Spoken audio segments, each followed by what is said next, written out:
बड़ी सुंदर बात कही, बहुत सुंदर बात। तपस्या, तपसा, ब्रह्मचर्य, ब्रह्मचर्य, शम दम यम नियम, तपसा ब्रह्मचर्येण शमेन च दमेन च त्यागेन त्याग, सत्य शौच यम और नियम, ये 9 बताए, 9 साधन बताए। इन 9 का कोई अनुष्ठान करे तो देह माने शरीर, वाक माने वाणी और बुद्धि में स्थित सारे पापों को नष्ट कर देगा। कैसे? बोले जैसे बांसों की रगड़ से जंगल में आग लगती है और सारा जंगल जलकर भस्म हो जाता है, ऐसे ही उसके सारी पाप राशि जलकर भस्म हो जाएगी। पर इस दृष्टांत में भागवत के विद्वान टीकाकार आचार्यों ने एक आपत्ति व्यक्त की है, एक आपत्ति बताई है। आपत्ति ये है कि बांसों की रगड़ से बांसों के जंगल में आग लग तो जाती है, ये बात सच्ची है, पूरा जंगल जलकर भस्म हो जाता है, पर दोबारा वहां बांस पैदा नहीं होंगे इसकी कोई गारंटी नहीं, क्योंकि बांस तो जल गए, उनकी जड़ धरती में गहरी तक मौजूद है। और फिर वर्षा ऋतु आई, उमड़ घुमड़ करके बादल बरसने लगे, तो वो राख से वहां की उर्वरा शक्ति और अधिक बढ़ गई और फिर मोटे मोटे बांस पैदा हो गए। ऐसे ही तप आदि जो साधन कहे गए हैं, इनसे एक बार पाप नष्ट तो हो जाते हैं, पर पाप जिस मलिन वासना के कारण बनते हैं, वो पाप की मलिन वासना नष्ट होती, और वासना जब तक रहेगी तब तक पाप बनते रहेंगे।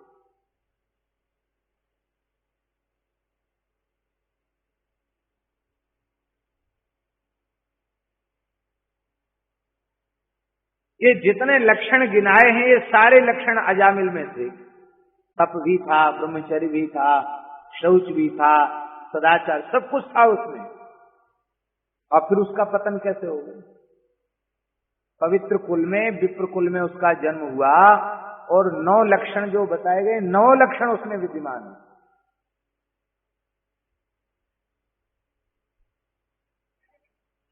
फिर पतन हो गया। पाप तो उसमें नहीं था जामिल में, पर पाप जिस मलिन वासना के कारण बनते हैं, वो वासना उसके भीतर थी। और वो उभड़ी कैसे? जंगल में संविधा लेने गया था और उसको संगीत सुनाई पड़ा। अरे श्री राम जय राम जय जय राम कीर्तन सुनाई पड़ता और चला जाता तो कोई बात नहीं, पर ना तो महामंत्र का कीर्तन हो रहा था और ना ही विजय मंत्र का कीर्तन हो रहा था, ना ही संतों की पदावली गाई जा रही थी, वहां लोक गीत गाए जा रहे थे। गंदे भद्दे विषयी पुरुष जिन गीतों को पसंद करते हैं, ऐसे वासना को भड़काने वाले गीत गाए जा रहे थे। और एक नर्तकी उनके मध्य नाच रही थी और वे कामुक पुरुष मद्यपान करके वे भी उसके साथ नाच रहे थे। तो वो शब्द सुना, उसके मन में आया कि अरे भाई, वैसे तो हम ब्राह्मण देवता हैं, कहीं खेल तमाशा देखने जावें तो बड़ा कठिन है, लोग कहेंगे पंडित जी यहाँ क्यों आए, पर यहाँ तो जंगल है, देखने वाला ही कौन है, दूसरे से ही लज्जा लगती ना, तो चलें थोड़ी देर देखें तो सही, आखिर ये लोग भी कैसे नाचते गाते हैं। वहां जंगल में जाकर देखा, इनको देख करके दुष्ट लोग आप गए और घाले ही आने, उनका तो स्वभाव होता, खुद तो नीचे गिरे होते, दूसरों को भी गिरा लेते हैं। अरे पंडित जी वहां खड़े खड़े क्या देख रहे हो, यहाँ आ जाओ। और बस वो थोड़ी देर का कुसंग जो था, देखने और सुनने का कुसंग, उस देखने सुनने के कुसंग ने उस एक तपोधन सदाचारी विद्वान वेदज्ञ ब्राह्मण को पतन के गर्त में डाल दिया। नामना नष्ट सदाचारा दास्या संसर्ग दूषिता, वो नीचे गिर गया।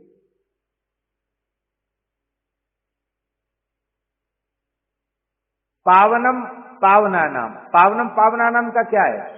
तप त्याग आदि साधनों का अनुष्ठान करके जो पवित्र हो चुके हैं, उनको पवित्र करता है भगवान नाम। उनको पवित्र करना क्या है? बोले उनको पवित्र करना यह है पावनम पावनानाम। एक बार धर्म का, सदाचार का पालन करके, तपस्या करके वे पवित्र तो हो गए, पर द्वारा उनमें अपवित्रता नहीं आएगी, पाप की वासना नहीं जगेगी, इसकी कोई गारंटी कोई साधन नहीं देता। पर श्री विजय मंत्र महाराज उसमें ऐसी सामर्थ्य है कि वो पाप नाश के साथ पाप जिस मलिन वासना से बनते हैं उस वासना के क्षय की भी प्रतिज्ञा नाम करता है। पावनम पावना नाम, जो पवित्र हो चुके हैं तप आदि साधन करके, उनको भी पवित्र करने वाला भगवान नाम है।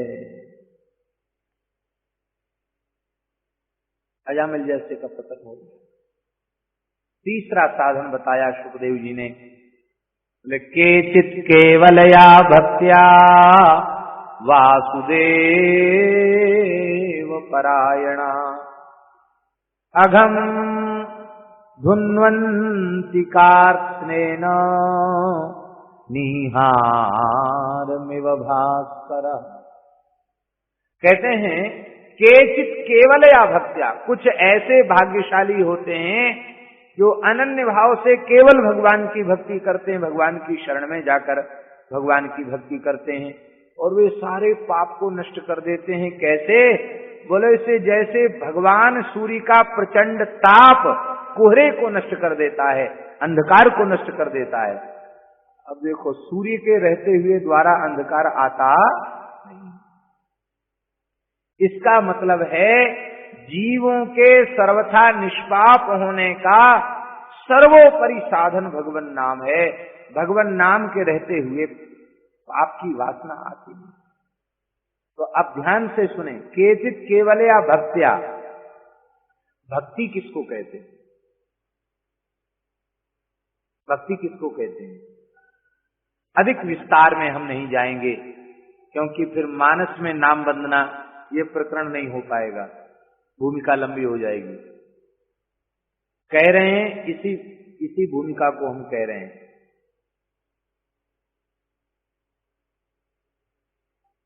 भक्ति की परिभाषा क्या है? सरल परिभाषा भक्ति की क्या है?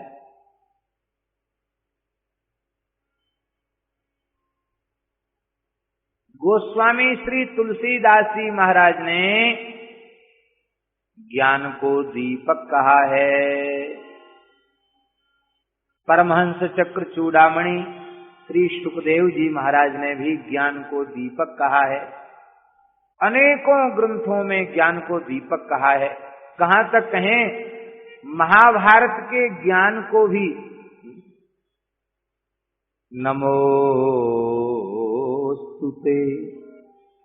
व्यास विशाल बुते फुल्लारविंदायत पत्र नेत्र येन त्वया भारत तैल पूर्णे प्रज्वालितो ज्ञानमय प्रदीपा। हे व्यास विशाल बुद्धि वाले अनंत ज्ञान संपन्न भगवान व्यास, आपके चरणों में नमस्कार है। आपने महाभारत रूपी बड़े विशाल तेल के दीपक में श्रीमद् भगवद गीता रूपी ज्ञान की ज्योति जला दी। इसका मतलब ज्ञान जो है वो दीपक है। अब वो ज्ञान दीपक वाला प्रकरण देख लेना मानसी में, घर जाके उसका पाठ कर लेना ज्ञान दीपक वाले का, तो समझ में आ जाएगा कितनी कठिनाई है। पहले तो गाय मंगाओ, सात्विक श्रद्धा धेनु सुहाई, फिर उसको चराओ, फिर निर्मल मन अहीर निज दासा, अहीर बुलाओ, गोपालक बुलाओ, फिर कैसे गाय के धार को किस पात्र में काढ़ो, दूध काढ़ो, फिर उसको छानो, फिर उसको गर्म करो, तपाओ, औंटाओ, फिर दही जमाओ, दही जमाने के बाद फिर बिलो, तब माखन निकलेगा, माखन को तपा करके घी बनाओ, फिर रुई बनाओ, फिर दीपक लाओ, फिर घी भरो और फिर दीपक जलाओ। ये सब है ना। और जलाने के बाद समस्या वहीं की वहीं है। इंद्री द्वार झरोखे नाना, इंद्री द्वार झरोखे नाना, तहाँ तहाँ सुर बैठे करे ठाना, तहाँ तहाँ सुर बैठे करे ठाना। इंद्री सुरन न ज्ञान सुहाई, इंद्री सुरन न ज्ञान सुहाई। विषय भोग पर प्रीति सदाई, विषय भोग पर प्रीति सदाई। आवत देखें विषय बयारी, आवत देखें विषय बयारी। तुरतई देहि कपाट उघारी, तुरतहि देहि कपाट उघारी। दीपक रखा है और खूब तेज हवा चल रही है और सब फाटक जंगला सब खुले हुए हैं। जैसी विषय की बयार आई, बस जो खिड़की दरवाजों पर थे उन्होंने खोल फाटक खोल दिया, आ जाओ भीतर, चली आओ बयार, पवन भीतर आ जाए। इंद्रन सुरन न ज्ञान सुहाई, विषय भोग पर प्रीत सदाई। इसलिए आवत देखें विषय बयारी, तुरते दें कपाट उघारी, कपाट खोल देते हैं। और इतना ही नहीं, जब दीपक जल जाता है उस समय भी बड़ी समस्या है। क्या? रिद्धि सिद्धि बहु प्रेरे भाई, बुद्धि ही लोभ दिखावे आई। हो ये बुद्धि जो परम सयानी, तिन तन चिते न अनहित जान। महाराज ज्ञान दीपक जलते थे, इसको बुझाने का यत्न और हो जाता, रिद्धि सिद्धियां भी विघ्न रूप ही है, वो आ जाती है सामने। आप विचार करें, इतना सावधान होकर, इतना श्रम पूर्वक किसी ने दीपक जलाया और बुझ गया, तो क्या लाभ हुआ? दीपक जलाया और जलाने के बाद दीपक बुझ गया, तो क्या लाभ हुआ? बोले भाई अंधकार तो मिटा नहीं। तब ऐसा कोई दीपक मिल जाए जो चाहे जितनी हवा चले, पानी बरसे, बुझे नहीं। है कोई ऐसा दीपक? ऐसा दीपक है कोई जो चाहे जितना पानी बरसे, चाहे जितनी हवा चले और प्रकाश पूरा रहे और उस दीपक पर कोई अंतर न पड़े? है ऐसा कोई? हाँ है। क्या है? राम भगति मणि उर बस जाके, राम भगति मणि उर बस जाके। दुख लवलेश न सपने उठाके, दुख लवलेश न सपने उठाके। नाम राम भगति मणि उर्वश जाके, दुख लवलेश न सपने उठाके। भगवान की भक्ति रूपी दीपक जिसके भीतर प्रज्वलित हो रहा है, उसको दुख की तो क्या चले, दुख का लवलेश भी स्वप्न में होता नहीं है। दुख का लवलेश भी उसके जीवन में नहीं होता।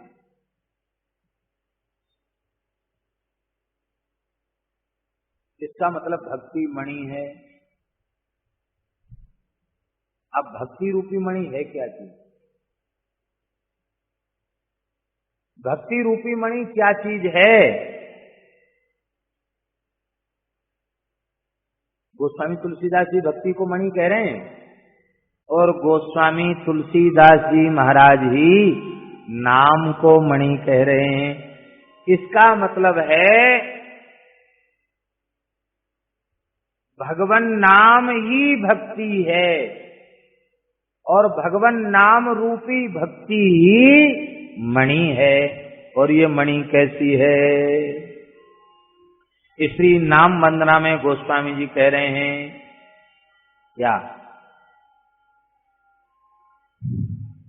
राम नाम मणिदीप घर।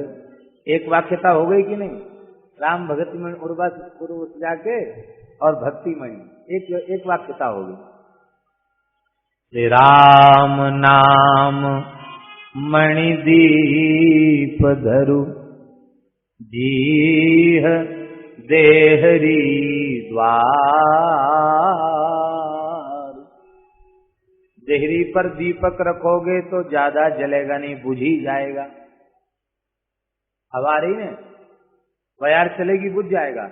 लेकिन ये दीपक ऐसा है जो चाहे जितना पानी बरसे, चाहे जितना हवा चले, ये बुझने वाला नहीं है। इसलिए इसको निष्फिक्र होकर के, निर्भय होकर के देहली पर रख दो। देहली कौन है? राम नाम मणि दीप धर जीह देहरी द्वार। एक विशेष बात बतावें, जीह शब्द का अर्थ लोग जिह्वा ही समझते हैं। जीव माने जिह्वा नहीं होता केवल, ये जिह्वा के ऊपर एक छोटी जीव होती है, होती के नहीं? यहां भीतर एक होती ना इतनी छोटी, ऐसी छोटी एक मांस की जीव जैसी आकार की होती, लटकी हुई होती है। जो गूंगे होते उनमें वो नहीं होती, वो बोल नहीं पाते। इसका मतलब ये लंबी चौड़ी जीव नहीं बोलती है, बोलने में मुख्य भूमिका उसी की है, वो छोटी जीव है। डॉक्टर कहते हैं मुंह खोलो, मुंह खोलते हैं तो देखते हैं वो भीतर ऐसी छोटी सी दिखा हुआ है, उसको जीव कहते हैं। और जीह देहरी द्वार का तात्पर्य क्या है? बोले इतना नाम जप करो, इतना नाम जप करो, इतना नाम जप करो, इतना नाम संकीर्तन करो, इतना नाम संकीर्तन करो, इतना नाम संकीर्तन करो कि ये वैखरी जिह्वा ही नहीं, जिह्वा के ऊपर वाली जो जीह है वो सदा सर्वदा राम राम राम राम राम राम राम राम राम राम राम राम करने लग जाए। इसी को हमारे यहाँ योगियों ने अजपा जप खुलना कहा, इसी को अजपा जप कहा। ये बात सभा में कहने योग्य नहीं थी, पर फिर भी हमने कह दी। यह एक अत्यंत गूढ़ रहस्य है। जब नाम जागृत होता है, मध्यमा वाक जब जागृत हो जाती है, अजपा खुल जाता है, तो उसमें जीह जग जाती है। फिर सोते रहो खर्राटे लेकर तो भी वो जीह वहां से नाम की ध्वनि चालू रहती है। यही है राम नाम मणि दीप धरि जीह, वो भीतर, वो देहरी, यही है ना देहरी, ये भीतर का, ये बाहर का, ये देहरी का स्थान है ऊपर वाला। तो जी राम नाम मणि दीप धरु जीह, जी समझ गए ना? देहरी द्वार तुलसी भीतर बाहिर जो चाहत उजिया।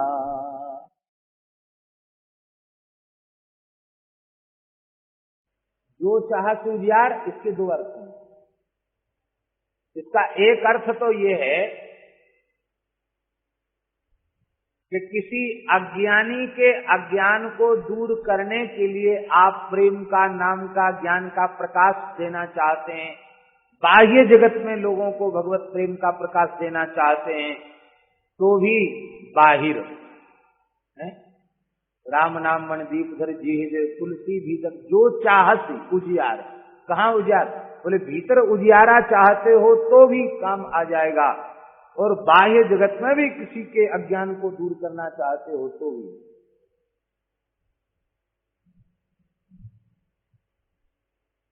एक अर्थ। दूसरा अर्थ, यदि तुम बाहर और भीतर दोनों जगह एक जैसा प्रकाश चाहते हो तो श्री राम नाम मणिदीप को अपनी जीह में विराजमान कर लो।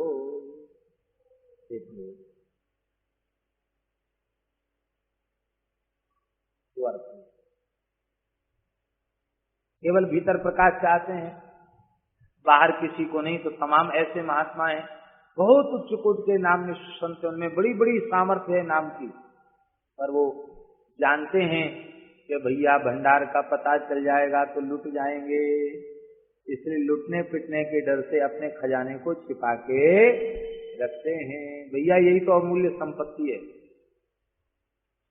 परम श्रद्धेय स्वामी श्री राम सुखदास जी महाराज वे कहा करते थे, संसार में लोग कहते हैं ना धनपति, धनी मानी को धनपति कहते हैं ना, धनपति, लखपति, करोड़पति, अरबपति।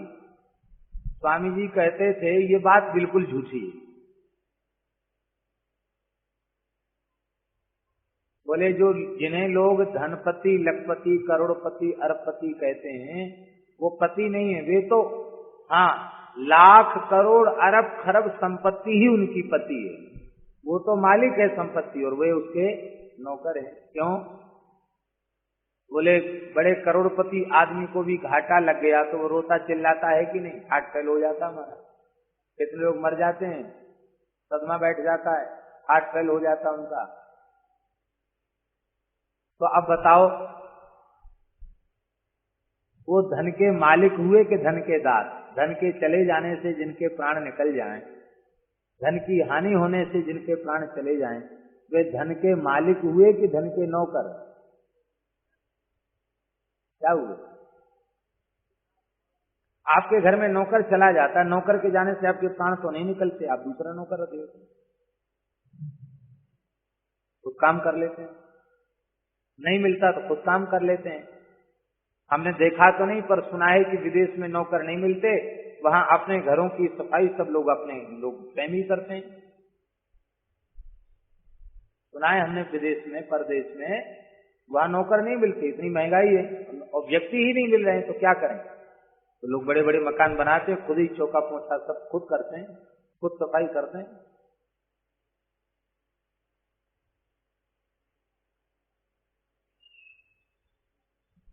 तो स्वामी श्री राम सुखदास जी महाराज कहते थे कि धनपति, लखपति, करोड़पति नहीं, वो धन लाख करोड़ ही उनका पति है, वे उसके सेवक। और वे धनपति, उनका धन मरने के बाद काम आता नहीं है।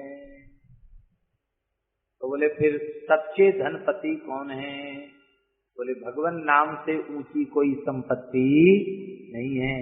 इसलिए जो रोज 1 लाख नाम जपता है वो लखपति है, करोड़ों नाम जिसने जप लिए वे करोड़पति हैं, अरब नाम जप लिए वो अरबपति हैं।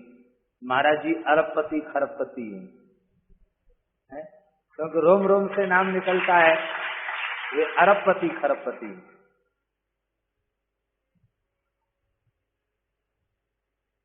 दुनिया की कोई संपत्ति मरने के बाद काम नहीं आती और ये नाम रूपी संपत्ति मरने के बाद यही काम आती। इतना ही नहीं, कथनचित भगवान के संकल्प से दूसरा जन्म होने को हुआ तो उस दूसरे जन्म में भी वह सारी नाम की पूंजी सवाया होकर के प्राप्त होती है। ये सुविधा कहीं नहीं।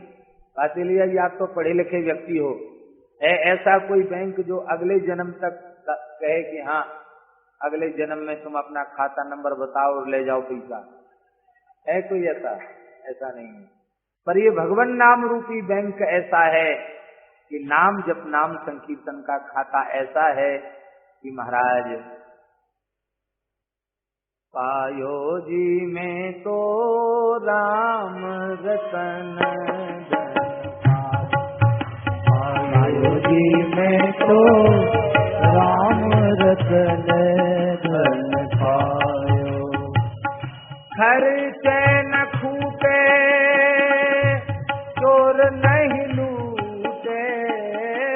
खर्चे न छूटे चोर नहीं लूटे, दिन दिन बढ़त सवायो आयो जी में तो, दिन दिन बढ़त सवायो आयो जी में तो, राम रतन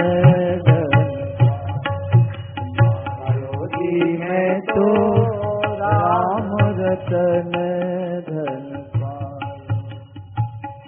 वस्तु अमोलक दी मेरे सतगुरु, वस्तु अमोलक दी मेरे सतगुरु, कृपा करी अपनायो कृपा करी अपनायो, पायो जी में तो राम रतन पायो, पायो जी में तो राम रतन धन पायो, वस्तु अमोलक दी मेरे सतगुरु, वस्तु अमोलक दी मेरे सतगुरु, कृपा करी अपनायो कृपा करी अपनायो, पायो जी में तो राम रतन, पायो जी में तो राम रतन धन पायो, बस जन्म जन्म की पूंजी पाई, जन्म जन्म की पूंजी पाई, जन्म जन्म की पूंजी पाई, जन्म जन्म की पूंजी पाई, जग में सभी खुबायो जग में सभी खुबायो, हाँ जग में सभी खुबायो, जग में सभी खुबायो, खर्चे न खूटे चोर नहीं लूटे, खर्चे न छूटे चोर नहीं लूटे, खर्चे न खूटे चोर नहीं लूटे, खर्चे न छूटे चोर नहीं लूटे, दिन दिन बढ़त सवायो पायो जी में तो दिन दिन बढ़त सवायो, पायो जी में तो राम रतन धन पायो, पायो जी में तो राम रतन धन पायो, सत की नाम खेवटिया सतगुरु, सत की नाम खेवटिया सतगुरु, यहाँ सत की नाव का तात्पर्य क्या है? सत माने राम नाम, मरने के बाद क्या कहते हैं? राम नाम, इसे सत की नाव, राम नाम की ही नौका है। सत की नाव खेवटिया सतगुरु, सत की नाव खेवटिया सतगुरु, भवसागर तरी आयो, भवसागर तरी आयो, मीरा के प्रभु गिरधर नागर,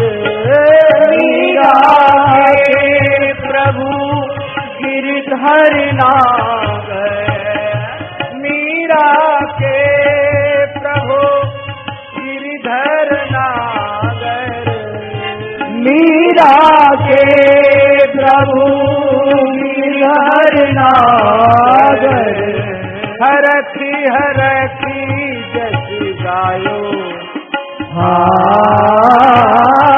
हरखी हरखी जस गायो, पायो जी में तो राम रतन, पायो जी में तो राम रतन राम रतन धन पायो, राम रतन धन पायो, पायो जी में तो राम रतन पायो, पायो जी में तो राम रतन संपत्ति तब तक सुरक्षित है जब तक लोगों को पता नहीं, और जिस दिन पता चल जाएगा उस दिन तमाम चोर डकैत पीछे लग जाएंगे। इसलिए मलुकदास जी ने तो यहां तक कहा, मलुकदास जी महाराज एक दोहे में कह रहे हैं,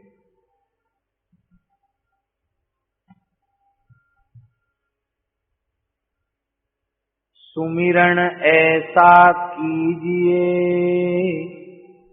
कीर्तन ऐसा मत कीजिए, कीर्तन तो उच्चैर भाषा तो कीर्तनम, पूरी ताकत लगा के कीर्तन करना चाहिए, जैसे हमारे भैया करते हैं पूरी कीर्तन ताकत, पूरी शक्ति लगाकर, क्यों उच्चैर भाषा तो कीर्तनम।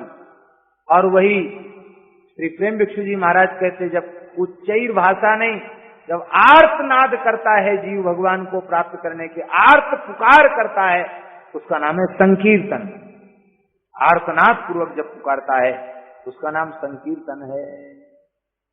तो कीर्तन संकीर्तन तो खूब पूरे प्राणपण की शक्ति लगा करके कीर्तन करना चाहिए, पर नाम स्मरण कैसे? बोले सुमिरन ऐसा कीजिए, दूजा लखे न कोई, होठ न फरकत देखिए, क्यों? बोले प्रेम राखिए गोए, प्रेम छिपाने की वस्तु, प्रकट करने की नहीं। जो तेरे घट प्रेम है,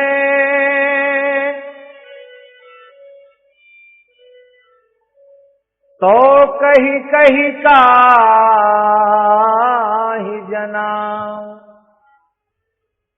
क्यों दूसरों को बताता फिरता है? जो तेरे घट प्रेम है, तो कहीं कहीं का है जनाओ, अंतर्यामी जानिए अंतर्गत को भाव, अंतर्यामी जानिए अंतर्गत को भाव। तेरे अंतर्यामी, तेरे भीतर का भाव, प्रभु जानत सब विनय जनाए, कहू कबन सिद्धि लोक रिझाए। भैया नाम ही सबसे बड़ी संपत्ति है, नाम ही पूंजी है, नाम ही मणि है, और नाम मणि ही श्री राम भक्ति है, जिससे जीव का दुख सदा सर्वदा के लिए दूर हो जाता है। तो वो जब नाम ही भक्ति है, और उस नाम भक्ति से ही अशेष दुखों की निवृत्ति होनी है, तो वो नाम भक्ति कैसे प्राप्त हो, ये प्रश्न है। वह नाम भक्ति कैसे प्राप्त हो, नाम के प्रति प्रेम कैसे जगे, नाम के प्रति निष्ठा कैसे जगे, उसका कोई उपाय है?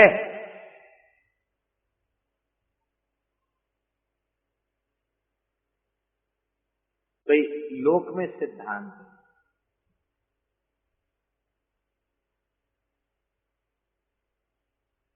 प्रेम जानकारी के बिना, ज्ञान के बिना प्रेम उत्पन्न नहीं होता। जैसे आपको बहुत मूल्यवान हीरा मिल जाए और आपको पता ही ना हो कि ये हीरा है, तो आप कहेंगे कोई चमकीला कांच का टुकड़ा है, ऐसा समझेंगे कि नहीं? और जानकारी हो जाए कि अरे ये अमूल्य हीरा है, तो उसके प्रति महत्व बुद्धि बढ़ जाएगी, उसकी हिफाजत बढ़ जाएगी, बहुत उसका प्रति गौरव हो जाएगा। तो जब तक वस्तु का ज्ञान नहीं होगा तब तक उसके प्रति प्रेम नहीं होगा, ये सिद्धांत है। जैसे हम उदाहरण दें, एक उदाहरण दें, सामने हमारे श्री जुगल शरण जी बैठे हैं। अब हम इनको जानते नहीं, इनका नाम, इनका रूप, इनका गुण, इनकी भगवत भक्ति मान लो हम नहीं जानते हैं, तो हमारा इनके प्रति प्रेम होगा? ऐसे दुनिया में तमाम है, कहाँ हमारा प्रेम होता? और हम मान लो सीता शरण जी को प्रामाणिक व्यक्ति मानते हैं, और सीता शरण जी ने कहा महाराज जी बहुत अच्छे महात्मा हैं, आप नहीं जानते, ऐसे हैं, ऐसे हैं, ऐसे हैं, ऐसे हैं, ऐसे हैं। तो भले ही हमने आपको देखा न हो, पर यदि कोई प्रामाणिक व्यक्ति कह देता है तो हमारा प्रेम उत्पन्न हो जाता है। एक घटना हम आपको सुनाएं। सोनीपत में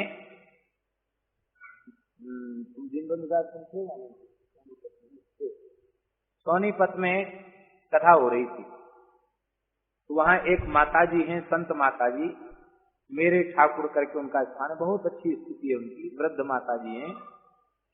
तो उन बड़ी संतों के प्रति प्रेम रखने वाली, तो पूज्य बक्सर वाले महाराज जी से भी जुड़ी हुई थी माताजी। श्री अनंत श्री संपन्न पूज्य भक्तमाली श्री नारायण दास जी महाराज, जिन्हें सब लोग मामा जी के नाम से जानते हैं। अभी पूज्य बक्सर वाले महाराज जी के एक परिकर और आए हैं बनारस से, मनोज जी। तो पूज्य बक्सर वाले महाराज जी का कैसेट साहित्य भी संभवतः वे लाए हैं। तो भैया वे ऐसे इस युग के महान संत, जिनकी वाणी का श्रवण करके हम भगवत प्रेम प्राप्त कर सकते हैं, ऐसे वे संत हैं। तो हमारी यही इच्छा थी कि यहाँ के लोगों को भी लाभ मिल जाए, इसलिए हमने उनको कह करके उनको आमंत्रित किया है, मामा जी का साहित्य यहाँ के लोगों को उपलब्ध हो। तो चर्चा चलने लगी। उन्होंने कहा आपकी दृष्टि में ब्रज में कोई ऐसे संत हैं जो जिनके लिए आपका विश्वास हो कि भगवत प्राप्त संत हैं? हमने कहा ब्रज में तो अनेकों संत हैं, पर इस समय गिरिराज जी में विशेष रूप में जो विराजमान हैं चंद्र सरोवर बाबा श्री ठाकुरदास जी महाराज। बोले हम तो बाबा का दर्शन नहीं किया कभी, तो कितनी आयु है उनकी आयु का तो हमको पता नहीं, हमने पूछा नहीं, पर वे अति वृद्ध हैं और प्रायः अपनी समाधि जैसी स्थिति में ही रहते हैं, कब चले जाएं कोई पता नहीं। उन माताजी को दूसरे दिन जाना था अपने भक्तों के साथ वैष्णो देवी जाना था, अमरनाथ वैष्णो देवी उधर जाना था, और वो यात्रा अवश्य करनी थी, उसमें जाना ही था उनको। लेकिन उसी दिन कथा के समाप्ति के साथ हमारे साथ चल पड़ी। हमको थोड़ा ये लगा कि क्या इस साथ में चल रही है। हमने कहा बाबा माताओं का दर्शन नहीं करते। बोले जंगला खिड़की से तो दर्शन हो जाएगा। मैं वहां गई और बाबा इसी बीच में भगवान की लीला में पधार गए, तो मुझे बड़ी पीड़ा होगी, एक संत का दर्शन मैं नहीं कर सकी। चलो, और वे दर्शन करके सीधी वापस हो गई। बाद में हमारे मन में बार बार विचार आया कि देखो, जाने बिन न होए प्रतीति, बिन प्रतीत होए नहीं प्रीति, इसका यही अर्थ है। देखा नहीं, पर उनकी भावना हमारे प्रति के महाराज जो कहेंगे वो सही कहेंगे, ये उनका विश्वास है। तो हमने एक संत का परिचय दिया तो लाख काम छोड़ के चली आई, दर्शन करके वापस हो। तो मेरे निवेदन करने का तात्पर्य है कि नाम के प्रति प्रेम उत्पन्न होवे, नाम के प्रति भक्ति प्रकट होवे, इसमें भी इसका भी एकमात्र उपाय यही है कि नाम के संबंध में, नाम की महिमा के संबंध में, नाम महाराज के संबंध में यत् किंचित हमें ज्ञान हो। संपूर्ण ज्ञान तो किसी को हुआ ही नहीं और हो भी नहीं सकता, और कथनचित भगवत कृपा से किन्हीं को हो चुका है तो उनमें कहने की सामर्थ्य नहीं। अरे दूसरे की छोड़ दो, सामान्य जीवों की बात छोड़ दो। जिन श्री रघुनाथ जी का नाम है वे भी अपने नाम की महिमा गा नहीं सकते। सर्वसमर्थ श्री रघुनाथ जी, जिनके श्वास प्रश्वास से वेद प्रकट होते हैं, उनसे कहा जाए कि आप सर्वसमर्थ हैं। आप लोग बोलते हैं जय जय रघुवीर समर्थ की जय। आप समर्थ हैं तो अपने नाम की महिमा गायन कीजिए। हमें भी कुछ सुनाइए, आपकी नाम की महिमा क्या है। गोस्वामी जी बोले, कहूँ कहाँ लगी नाम बड़ा, कहूँ कहाँ लगी नाम बड़ाई, राम न सकहीं नाम गुण गाई, राम न सकहीं नाम गुण गाई। राम जी तो नहीं गा सकते, तो आप कोई पोथी बताओ, उस पोथी के सारे कुछ तो कहें। तुलसीदास जी महाराज ने तो आज से 500 वर्ष पहले गाया है, कलयुग में गाया है। नाम की महिमा तो अनादिकाल से महापुरुष गा रहे हैं और अनंत काल तक गाते रहेंगे। चहूं जुग चहूं श्रुति नाम प्रभाऊ, चहूं जुग चहूं श्रुति नाम प्रभाऊ। चारों युगों में, चारों वेदों में चहूं जुग चहूं श्रुति नाम प्रभाऊ, चहूं जुग चहूं श्रुति नाम प्रभाऊ। कलि विशेष नहीं आन उपाऊ, कलि विशेष नहीं आन उपाऊ। कलयुग में विशेष दूसरा कोई साधन नहीं है। तो नाम प्रेम के बिना हमारी अनंत जन्मों की समस्या का समाधान होने वाला नहीं है। तब क्या करें? वे नाम प्रेम जगह ऐसा कोई उपाय करें। तो सिद्धांत है, जाने बिन न होई प्रतीति, बिन प्रतीत होई नहीं प्रीति। नाम के बारे में यत् किंचित बोध कैसे होगा? बोले महान नामनिष्ठ संत, कलि पावन अवतार जगत गुरु, सच्चे अर्थों में जगत गुरु कहलाने के योग्य गोस्वामी श्री तुलसीदास जी महाराज है। उनका श्रीमद् रामचरितमानस में जो उन्होंने 9 दोहों में श्री नाम वंदना की है, इस नाम वंदना का कोई जीव आश्रय ले तो निश्चित उसके जीवन में नाम प्रेम प्रकट हो जाएगा। इसमें किसी प्रकार का कोई संदेह नहीं। नाम के प्रति भक्ति प्रकट हो जाए। ये भैया 9 की संख्या बड़ी महत्वपूर्ण है, क्योंकि 9 के अंक को पूर्णांक कहा जाता है। और हमारे श्री रघुनाथ जी भी 9वीं तिथि को ही प्रकट हुए, और श्री किशोरी जी भी 9वीं तिथि को ही प्रकट हुई। और 9 का अंक स्वयं में भी बड़े महत्व का है। देखो 9 नाम 81 होता है।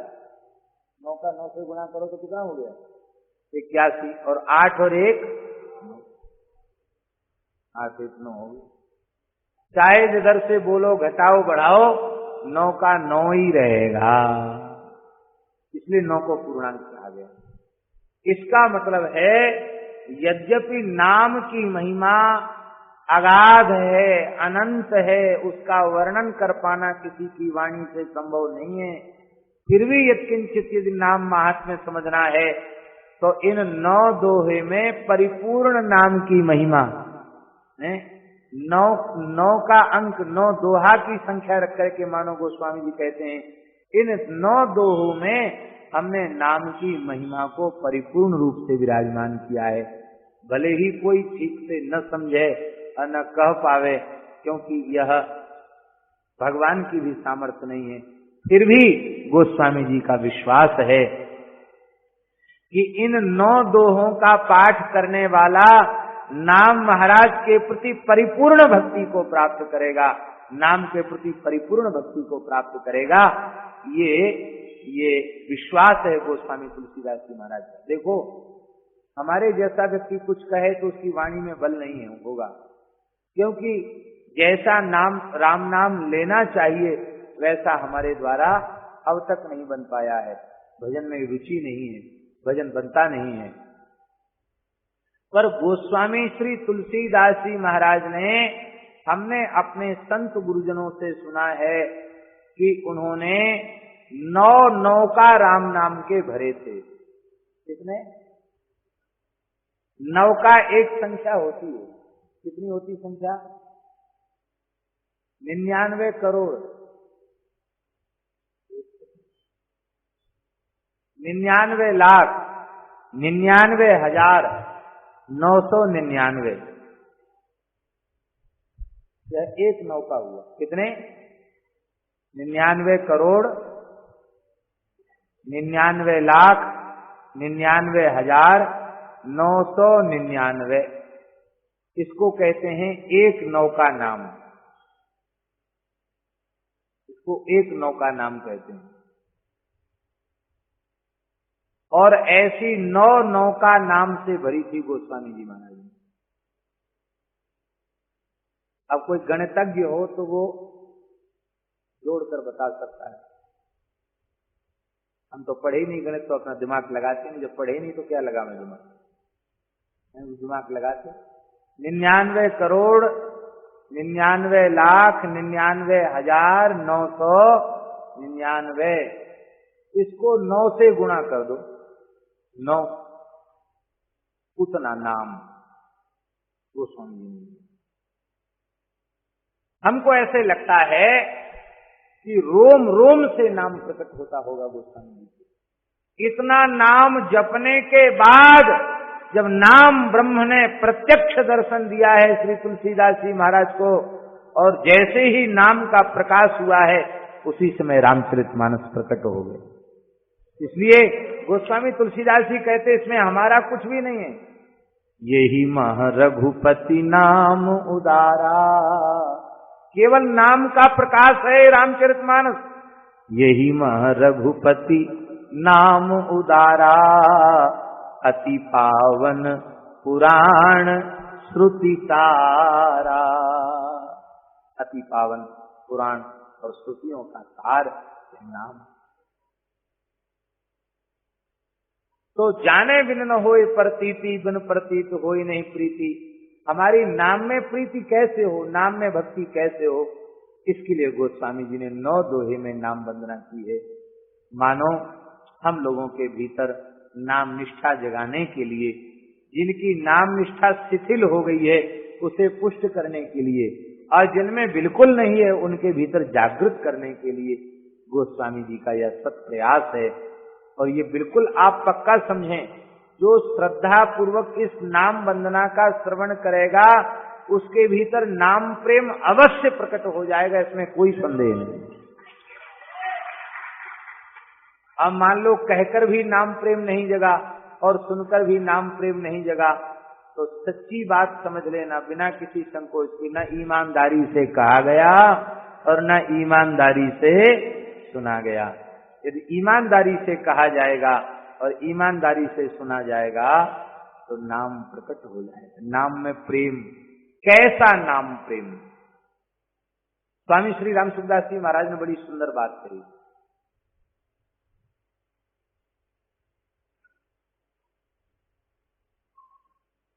बोले गोस्वामी तुलसीदास जी महाराज 2 में प्रेम चाहते हैं,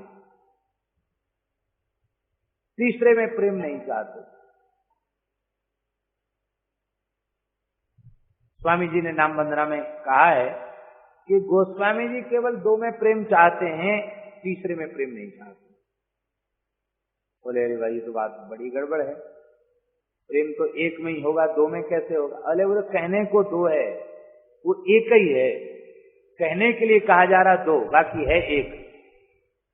क्योंकि नाम और नामी में भेद नहीं है। नाम जो नाम है वही नामी है, जो नामी है वही नाम है। नाम और नामी में भेद नहीं है। नामी कौन है? श्री रघुनाथ जी, और उनका नाम सत्यवाचक प्रणव, उनका नाम श्री राम नाम है। वह नाम उनका पवित्र नाम है। नाम नामी में भेद नहीं। तो क्या चाहते हैं? बोले नामी माने हुआ रूप, नामी माने रूप और नाम माने नाम, दो ही चीजें हैं ना, नाम और रूप। यह जगत भी नाम रूपात्मक ही है। जगत कैसा है? नाम रूपात्मक। हर चीज का कोई ना कोई रूप है और कोई ना कोई उसका नाम है। ये सारा जगत नाम रूपात्मक है। इस नाम रूपात्मक जगत से छुटकारा कैसे हो? और वो खरबों जन्म हो गए इसी चक्र में भटकते हुए, छुटकारा नहीं हो रहा। कैसे छुटकारा हो? बोले नाम रूप से छुटकारा नाम रूप का आश्रय लेने से हो जाएगा। नाम रूप से छुटकारा, ध्यान से सुने, इस जगत के, इस नाम रूपात्मक जगत के प्रपंच से छुटकारा सच्चिदानंद घन श्री राम और श्री राम का नाम, इनका आश्रय लेने से श्री राम का मंगलमय चिन्मय रूप और उनका पवित्र नाम, इन नाम और नामी, नाम और रूप, इन दोनों का आश्रय लेने से जगत के नाम रूप तिरोहित हो जाएंगे और केवल भगवान नाम और भगवत रूप ही शेष रह जाएगा। जड़ चेतन जग जीव जत सकल राममय जाने, बंदों तिनके पद कमल सदा जोर जुग पाने, श्री राममय सब जग जाने, करहु प्रणाम जोर जुग पाने। तो नाम रूप से मुक्त होने के लिए नाम रूप ही सहायक है, साधन वही है, नाम रूप ही साधन है। नाम रूप का आश्रय लिए बिना नाम रूपात्मक जगत के प्रपंच से मुक्त नहीं हुआ जा सकता है।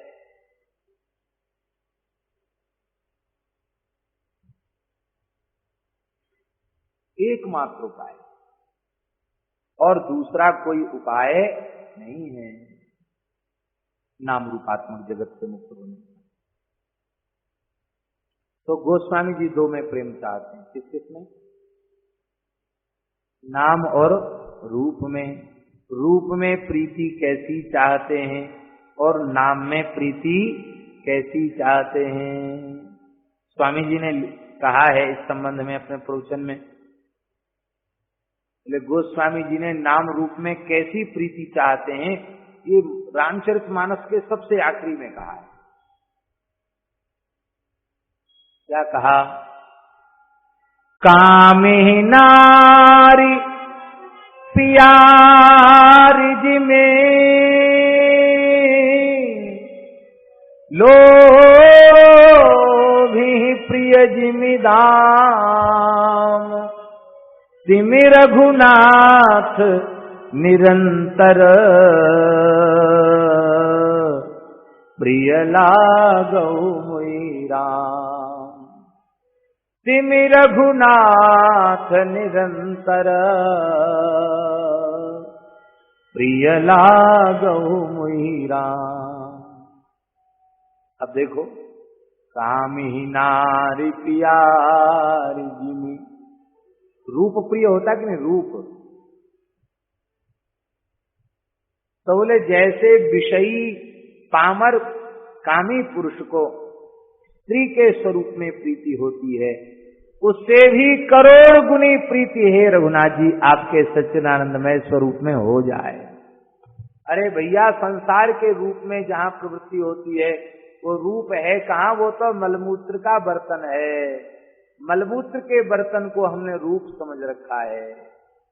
जिसे संसार में रूप कहा जाता है ना, वो मलमूत्र का बर्तन है।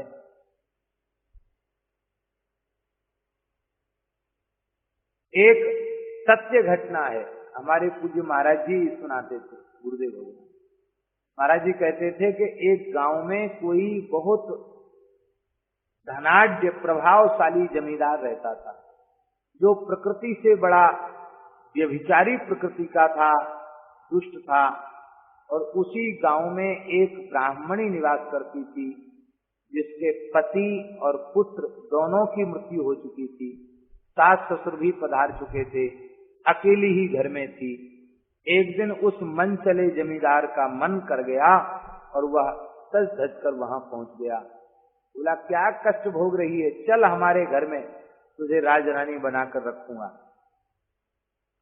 वह बेचारी ब्राह्मणी नाम जप करती थी, भजन करती थी, वह घबरा गई। उसने विचार किया कि अपने पैतृक घर को छोड़ के आकर जाऊं कहां, स्त्री शरीर है, पुरुष शरीर हो तो कहीं चले जाओ, मैं कहां जाऊं, और ये दुष्ट है, इसका चलावा है, इसके विरुद्ध भी मैं नहीं जा सकती, यह खुद तो नरक जा ही रहा है, मेरे साधन को भी ये भ्रष्ट करेगा, क्या करूं, इस दुष्ट से अपने आप को कैसे बचाऊं। घबरा गई बेचारी।